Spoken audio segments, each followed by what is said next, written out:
జగ్గి వాసుదేవ్ గారు ఒక చక్కని సూక్తిని వివరిస్తున్నారు. Whatever the shape of eyes or nose, a joyful face is always a beautiful face. Become joy, become beautiful. అంటే మన ముఖం, మన కళ్ళు, మన ముక్కు, మన శరీర ఆకృతి, మన ముఖం ఎలా ఉన్నప్పటికీ ఆ ముఖంలో గనక ఆనందం తాండవిస్తూ ఉంటే ఆ యొక్క ముఖం చాలా అందంగా కనిపిస్తుందని దాని భావం. అంటే అందమే ఆనందం, ఆనందమే జీవిత మకరందం అన్నట్లుగా ఆనందం తొణికిసలాడే, ఉత్సాహం ఉరకలు వేసే ఆ ముఖంలోనే అందం కనిపిస్తుంది తప్ప అందంగా ఉన్న కళ్ళు, అందంగా ఉన్న ముఖము, అందంగా ఉన్న ముక్కు, అందంగా తయారు కావడం, అందంగా ఎరుపు రంగులో ఉండడం, తెలుపు రంగులో ఉండడం ఇవి కాదు స్వాభావికం.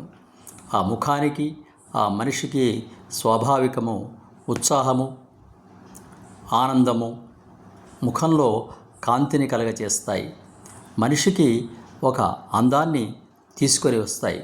కాబట్టి ఆ జాయ్ఫుల్నెస్ అనేది ఆ ఫేస్కు, ఆ ముఖానికి ఎల్లప్పుడూ పెట్టని ఆభరణంగా ఉంటుంది. అందుకోసం ముఖంలో ఎప్పుడూ ఆనందం తాండవించేటట్టుగా లక్ష్మీ కళ్ళతో ఉత్సాహంగా ఉరకలు వేస్తూ ఉండాలి. లేకపోయి ఉంటే ఎప్పుడూ పోయావురా అంటే 10 సంవత్సరాల కింద అన్నట్టుగా ఎప్పుడూ విచారమైనటువంటి వదనంతో ఉంటారు కొందరు. దానికి కారణం ఏమిటో తెలియదు. మనం ఏం తీసుకొచ్చామో, ఏం తీసుకొని పోతామో వారికి తెలియదు. అది తెలిస్తే అందరూ కూడా ఉత్సాహంగా, ఆనందంగా ఉంటారు.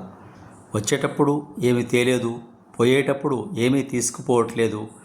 ఈ మధ్యలో ఉన్నది ఒక నాటకంలో పాత్రలాగా సాక్షిభూతంగా గనక ఈ జీవితాన్ని గమనించగలిగితే ఎప్పుడు ముఖంలో ఆనందం తాండవిస్తుంది. రామకృష్ణ పరమహంస కానీ, రమణ మహర్షి కానీ, మన యోగులు ఎంతోమంది, వివేకానందుడు, ఇలాంటి యోగులు ఎంతోమంది తమ ముఖంలో ఎల్లప్పుడూ ప్రశాంతత, చిరునవ్వు, ఆనందం కలిగి ఉన్నారు. వారికి జీవితం యొక్క పరమార్థం తెలుసు. ఈ జీవితం, ఈ నాటకరంగం, ఈ నాటకంలో మనం ఒక పాత్రలం అని వారు గుర్తించగలిగారు. మనము అది గుర్తించాలి కదా. అలా గుర్తించినప్పుడే మన ముఖం దేదీప్యమానం అవుతుంది. సబ్స్క్రైబ్ ఆచార్య శ్రీ సూక్తి.